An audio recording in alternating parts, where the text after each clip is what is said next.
नमस्कार, मैं हूं पंकज भार्गव। यकीन नहीं होता लेकिन हकीकत चौंकाने वाली है। 500 और 1000 के नोट पर बैन के बाद पाकिस्तानी खुफिया एजेंसी आईएसआई सिर्फ 4 घंटे में कंगाल हो गई। एक झटके में दाऊद के खजाने में सेंध लग गई और पाकिस्तान के करोड़ों रुपए इसमें डूब गए, जिन पर आपको बता दें मोदी बम फूट गया है।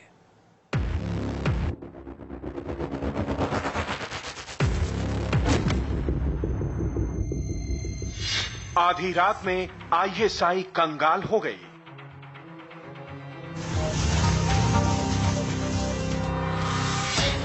एक झटके में दाऊद का खजाना खाली। आतंक के हाफिज का भी बैलेंस बिगड़ गया।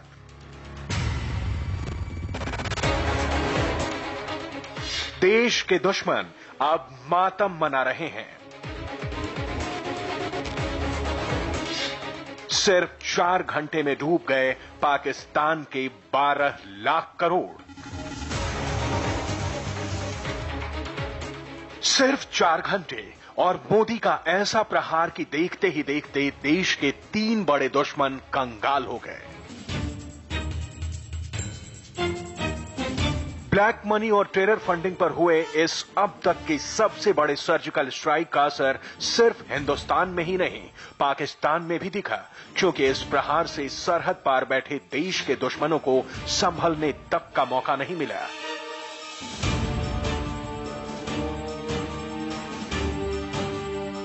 एक झटके में आईएसआई के 12 लाख करोड़ रुपए कागज के टुकड़े बनकर रह गए।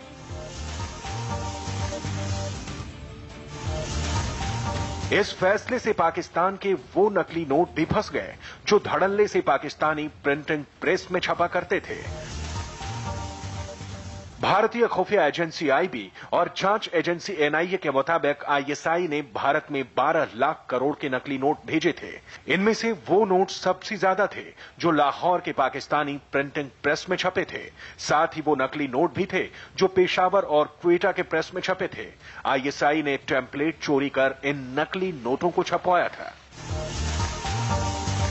भारत की मार्केट में इस नकली नोट को खपाकर आईएसआई रातों रात मालामाल बन गई थी, लेकिन अब देखते ही देखते कंगाल हो गई है।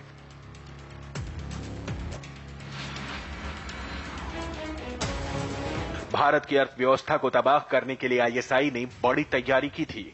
नकली नोट बनाने के लिए पाकिस्तान ने वहीं से कागज खरीदे जहां से भारत खरीदता था। चिदम्बरम फाइनेंस मिनिस्टर थे, उन्होंने करेंसी पेपर की प्रिंटिंग को एक अंग्रेज कंपनी देलारू ऐसा कुछ नाम से लंदन में उसको दिया, जो पाकिस्तान के लिए भी करेंसी पेपर छापती है। पाकिस्तान के पास जो करेंसी पेपर जो हम उपयोग करते हैं छापने के लिए, वही उसी पर उन्होंने भी छापने लगे, तो आतंकवादियों के लिए बड़ी सुविधाजनक हो गई। जो फेक करेंसी नकली नोटों का बड़ा सर्कुलेशन जो चलता है, मुल्क के बाहर से भी चलता है और अंदर में बहुत लोग इसमें इस धंधे में है, उनके ऊपर में भी ये बहुत बड़ा प्रहार है। सर, जानकारी ये है कि नकली नोट पेशावर और कराची में छपते हैं, उन पर भी रोक लगेगी? उनका तो धंधा बंद हो जाएगा इससे।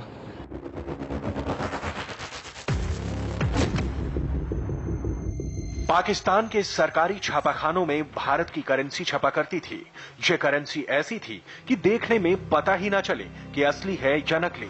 आईएसआई को लग रहा था अपने नकली नोट के जरिए वो भारतीय अर्थव्यवस्था को तहस नहस कर देगी, लेकिन उसे अंदाजा भी नहीं था कि मोदी के दिमाग में क्या चल रहा है। क्या आपने सोचा है कि इन आतंकियों को पैसा कहां से मुहैया होता है? सीमा पार के हमारे शत्रु जाली नोटों के जरिए, नकली नोटों के जरिए अपना धंधा भारत में चलाते हैं। आईएसआई अपने एजेंट्स के जरिए नकली नोट को हिंदुस्तान में डंप कर रही थी। इस काम में देश के 2 और दुश्मन हाथ बटा रहे थे और ये थे दाऊद इब्राहिम और हाफिज सईद।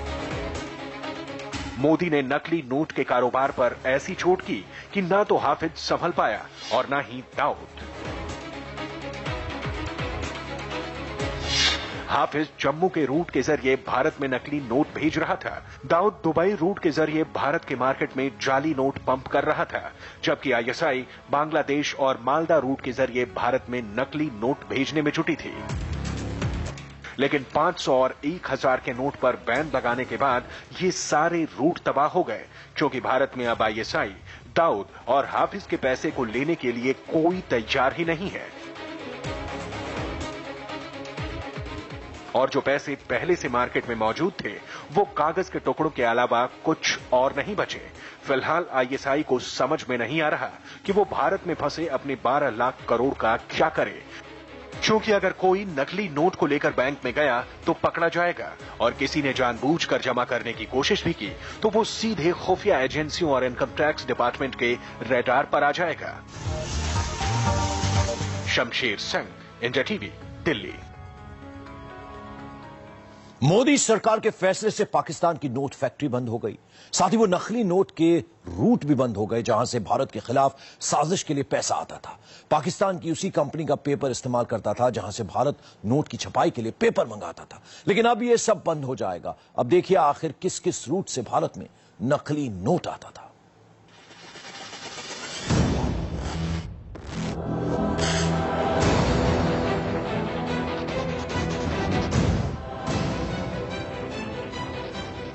पांच 500-1000 के इन नोटों में कौन असली है, कौन नकली, ये पहचानना बेहद मुश्किल हो गया था, क्योंकि आईएसआई ने रची थी ऐसी साजिश जिसकी वजह से 100 में से 60 नोट नकली थे। और ये वो नोट थे जो एटीएम से भी निकलते थे और बैंक में भी मिलते थे। हम और आप अपने वॉलेट में जो नोट रखते थे वो हिंदुस्तान में छपा था या पाकिस्तान में, पहचान पाना करीब करीब नामुमकिन था, क्योंकि आईएसआई ने भारत के मार्केट में भेज दिए थे 12 लाख करोड़ के नकली नोट। और इस काले धंधे के लिए देश के दुश्मनों ने चुने थे 3 खास रूट। नकली नोट का पहला रूट मालदा, पश्चिम बंगाल। कोलकाता से 327 किलोमीटर दूर भारत बांग्लादेश के बॉर्डर पर बसा मालदा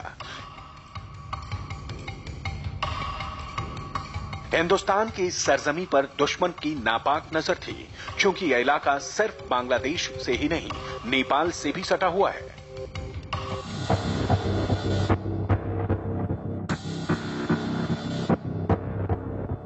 भारत में सबसे ज्यादा नकली नोट मालदा के ही रास्ते आते हैं। पिछले 5 साल में इस रूट पर 157 हैंडलर पकड़े गए। सरहद के गांव में नोट के बंडल फेंके जाते हैं। बॉर्डर पर मौजूद आईएसआई के ऑपरेटिव बंडल को उठाकर एजेंट्स को दे देते थे। छोटे छोटे कस्बों के बैंक में ये रकम जमा करवा दी जाती थी। हिंदुस्तान में नकली नोट भेजने के लिए मालदा सबसे सेफ रूट माना जाता है, क्योंकि देश भर में सबसे ज्यादा गरीब मजदूर इसी इलाके से आते हैं। बिहार और बांग्लादेश के बॉर्डर पर बसा ये इलाका रेलवे के नेटवर्क से भी जुड़ा हुआ है। जिस तरह से एनआईए की इन्वेस्टिगेशन में इस बात पे गंभीरता जताई गई थी कि ये पूरा पोरस बॉर्डर है और फेंसिंग नहीं है, इसी वजह से एफआईसीएन जो पाकिस्तान बांग्लादेश के जरिए भारत में रूट कर रहा है ताकि भारत की अर्थव्यवस्था को तोड़ा जा सके, वो भी इसी माध्यम का इस्तेमाल कर रहा है। उसके साथ साथ जो ड्रग्स का इस्तेमाल किया जा रहा है उसमें भी बांग्लादेश के जरिए पाकिस्तान अपनी इस नापाक साजिश को रच रहा है। भारत के खिलाफ साजिश के लिए आईएसआई ने सिर्फ बांग्लादेश को ही नहीं, चीन को भी अपना सेफ रूट बनाया था। हिंदुस्तान में पिछले 2 साल में सबसे ज्यादा पैसा चीन के रास्ते आया। पाकिस्तान से नकली नोट की खेप चीन के रास्ते Singapore, Malaysia, Thailand, Vietnam, Sri Lanka और हांगकांग होते हुए भारत आती थी। पिछले 6 महीने में नकली नोट का 65% कंसाइनमेंट इसी रास्ते से आया। आईएसआई के नकली नोट के 2 और रूट थे, लेकिन ये रूट ट्रेडिशनल थे, यानी पहले से चले आ रहे थे। इन रास्तों पर भारतीय खुफिया एजेंसियों की कड़ी चौकसी थी। इस वजह से आईएसआई के एजेंट पुराने रास्तों के इस्तेमाल से बचते थे। अब जरा नकली नोट के तीसरे रूट के बारे में भी जान लीजिए। आईएसआई पाकिस्तान से नकली नोट दुबई भेजती थी। कभी कभी नकली नोट नेपाल और सिंगापुर भेजे जाते थे। बाद में इन रास्तों से ये फेक करेंसी भारत आ जाती थी। तस्करी के ये वो ट्रेडिशनल रास्ते थे जहां पिछले कुछ सालों से बहुत ज्यादा निगरानी बढ़ गई थी, क्योंकि इन रास्तों से सिर्फ आईएसआई ही नहीं, डी कंपनी भी अपना धंधा ऑपरेट करती थी। कड़ी चौकसी की वजह से फिलहाल ये रूट एक्टिव नहीं था। भारत में नकली नोट भेजकर आईएसआई एक साथ कई मकसद साधती थी। इस नकली करेंसी का इस्तेमाल आतंकी साजिश के लिए होता था। नकली नोट के धंधे में मिली रकम लश्कर और हिजबुल पर खर्च होती थी।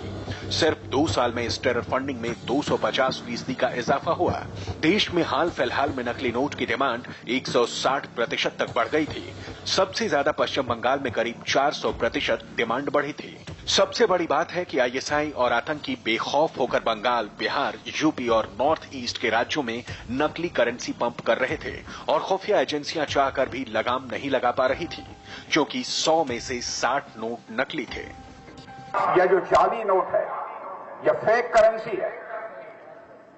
यह फेक करेंसी पाकिस्तान में छपती है और पाकिस्तान से भारत में आती है ताकि भारत की अर्थव्यवस्था को ध्वस्त कर दिया जाए।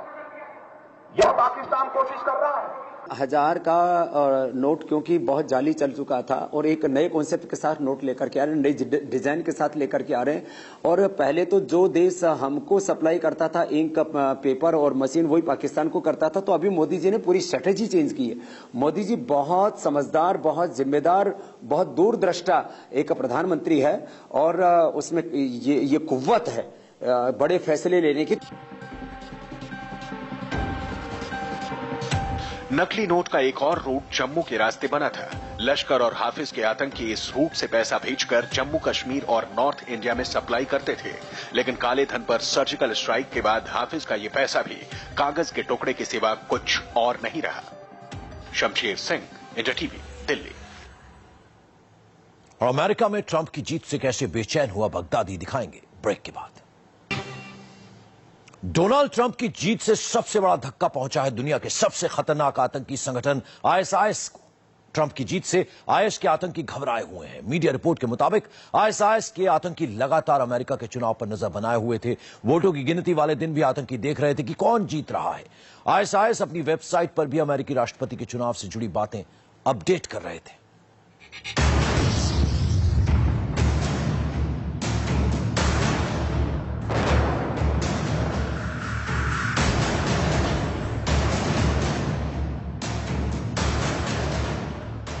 डोनाल्ड ट्रंप की जीत के बाद से बगदादी के आतंकियों में मची खलबली। आईएसआईएस के आतंकियों को सताने लगा है मौत का डर। ट्रंप की जीत से बुरी तरह से घबरा गया है दुनिया का सबसे खतरनाक आतंकी संगठन आईएसआईएस, जिसकी गवाही देती हैं ये तस्वीरें।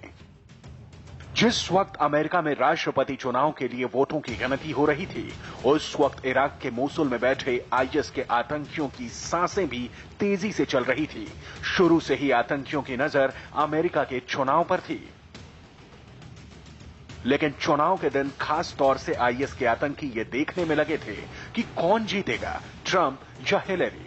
आतंकियों की बेचैनी का अंदाजा आप इस वेबसाइट से लगा सकते हैं। आईएसआईएस अपनी वेबसाइट पर भी लगातार वोटों की गिनती की टैली अपडेट कर रहा था। वेबसाइट पर नीचे की तरफ बड़े बड़े अक्षरों में टैली दिखाई जा रही थी। इतना ही नहीं, आतंकी मोबाइल के जरिए भी एक दूसरे को चुनाव का अपडेट दे रहे थे। आतंकी इस बात से आशंकित थे कि कहीं ट्रंप ना जीत जाए, क्योंकि ट्रंप की जीत में छिपा है आईएसआईएस का खुद के बर्बाद होने का डर। ये डर इसलिए भी है क्योंकि अमेरिकी सेना पिछले 2 हफ्तों से इराक के मोसुल में आईएसआईएस के गढ़ में घुस चुकी है। आईएसआईएस अपने ही घर में अमेरिकी फौज से घिरा हुआ है। खुद की जान बचाने के लिए आईएसआईएस के आतंकियों ने मोसुल के पास तेल के कुएं को आग के हवाले कर दिया है। अमेरिकी सेना के हाथों मरने से बचने के लिए आतंकी अब तक 19 तेल के कुओं को आग लगा चुके हैं, जिससे मोसुल के आसमान में काला और गाढ़े धुएं का गुबार छाया हुआ है।